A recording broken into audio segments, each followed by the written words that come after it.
Bon, samedi, c'est une manifestation, hein. C'est-à-dire qu'on se réunit Grand Place à Lille, les motards se réunissent, puis ils partent en cortège, on empruntera la rue nationale et puis ensuite le boulevard Liberté. Mais nos objectifs, c'est que par exemple les véhicules de roues motorisés, les scooters, les motos, soient exclus de la zone à faible émission qui se profile à l'horizon pour les 13 communes de la Melle et qu'ils soient autorisés à circuler dans cette zone de faible émission.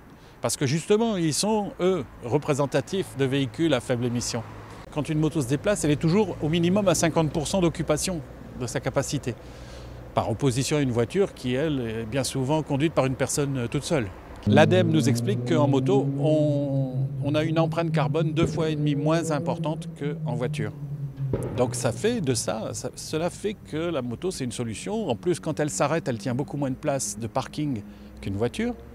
Elle occupe moins la chaussée et elle abîme moins les chaussées aussi. Et toutes ces raisons font qu'elle a sa place comme une des solutions pour la mobilité en ville. Une solution à faible impact. Je ne dis pas qu'il n'y ait pas d'impact. Bien sûr que les motos polluent.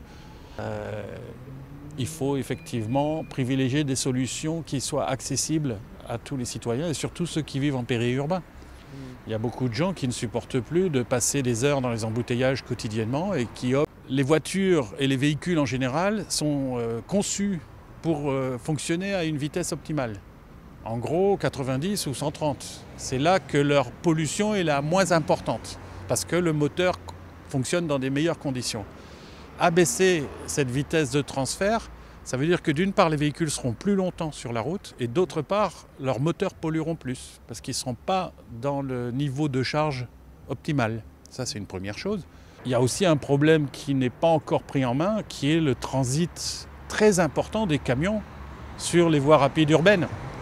On a toujours un très gros problème avec le passage d'une quantité de camions, je ne veux pas la chiffrer, mais elle est très importante,